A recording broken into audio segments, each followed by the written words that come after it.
Hello, it's Ruth Goudy, the flower writer, and in my experience, most people absolutely love sweet peas.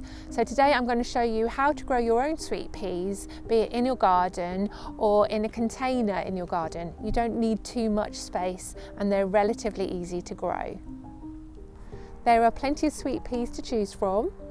I usually go for the scent, but there are lots of different varieties that you can choose from.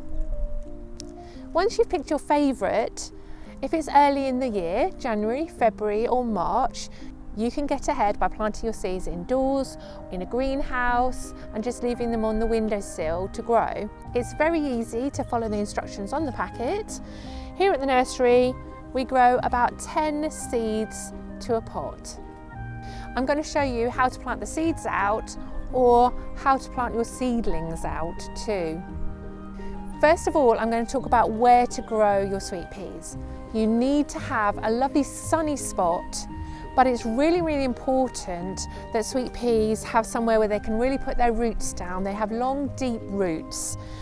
So if you grow them in the garden, just put them somewhere where you've got a really deep trench that you can dig. Or if you're going to grow them in a pot, then make sure that the pot is deep enough, like this one, so that those roots can go right down and the plant can thrive.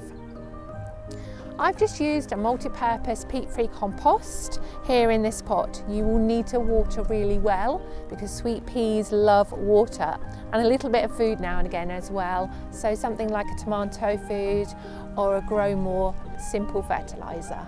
So it's now April and thankfully it's warming up a little bit, and I'm going to show you how to plant both the seeds and the seedlings in this pot. So I'll start with the seeds. I've got the pot. I've put a lovely wicker obelisk here. It doesn't need to be a wicker obelisk. You could use bamboo canes and simply tie them at the top, or you could have a metal obelisk, anything that you like, but they need something that they can climb up. So because my obelisk is already here, I'm going to take it out, and I've got little dots where I've got handy places to plant my seeds. And I'm simply going to take a seed and put it beside each dot so that when the plant comes up, it's got something to attach itself to nice and easily. So when you're planting, they need to be about 1.5 centimetres deep. I don't worry too much. I literally just put them in and dibble it down with my finger to about that depth. So when you finish planting your seeds, you just carefully place your obelisk back in the holes. So if you've been super keen and you've grown your sweet peas like this, that's wonderful. As the weather warms up a little bit, I would put them out in the day to harden them off and then bring them in at night when there's frosts. But once we get to April and May and it's warming up a little bit, you will be able to plant them out. If they've got too long and leggy, these are getting a little bit long but not too long, then you can pinch the tops just to make sure the plant itself is strong rather than too weak and weeble. But this size is perfect, and you can also tell that they're ready to go because they've got fantastic roots coming through. Lots of people make the mistake of taking a whole pot and plonking it in, and that's not the best way with sweet peas. If it's along a fence, you want to separate them and put them along the fence, and here we're going to put them all the way round, one at a time, or maybe two at a time. So first of all, you need to gently ease them out of the pot, like this, and then separate the plants. Just gently tease them apart until they come away.